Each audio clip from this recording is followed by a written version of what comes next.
Any other thoughts on E3 as I'm having a mild mental breakdown? No, I mean, cardiac arrest. I don't think synapses are firing in my brain like Mel Gibson's wife in Signs, and I'm just throwing things out there.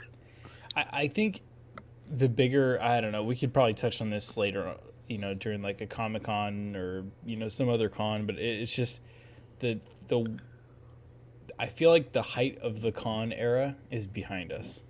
And I don't think I agree with you, John. The height of all of it is behind us. Yeah. We are in the decline. I feel like Theoden. It's our fate that the last of these evil dark days should be ours.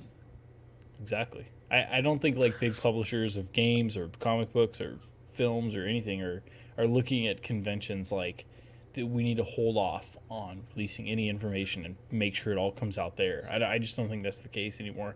I think COVID ended what was already on its way out the door, and E3 this year just shows what a depressing state that is, because all the publishers want to control their own announcements now. They all have their own platforms to do it. However, I will say that Comic-Con is like known as like, hey, I need to pay attention this weekend. What is happening?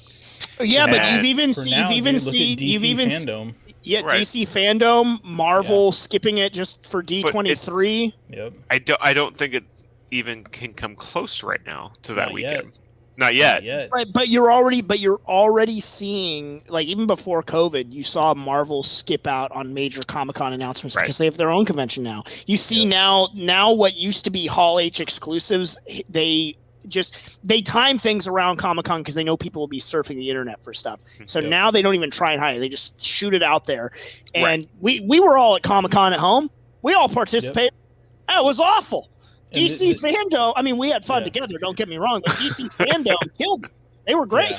And the same thing happens at E3. I mean, EA Play, they literally do their own convention, in a week in proximity of E3 in the same city, so that people can just not go to E3 and engage EA totally separately.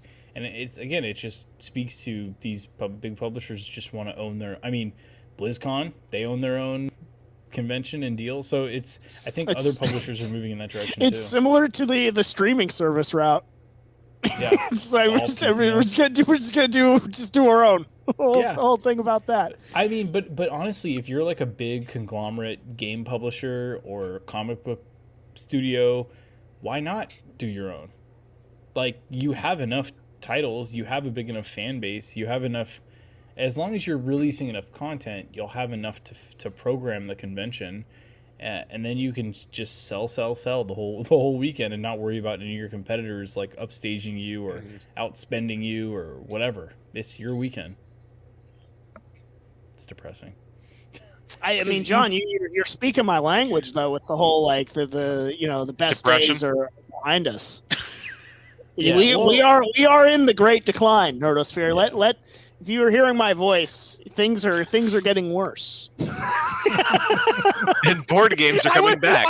I wish I could tell you differently. I really do. They're gonna unearth. I feel like Denethor, flee for your lives. They're gonna unearth this recording. Go and be nerdy in whatever way seems best to you. They're gonna unearth this recording in like 50 years, and like nerd culture is completely dead. Everything's just super serious and modern and like not fun at all. And they're gonna be like, wow, this guy was really onto something. Yeah, they're just too bad he died. He died penniless and in complete obscurity. Yeah, I mean that'll happen either way, whether I'm right or wrong about what's going on.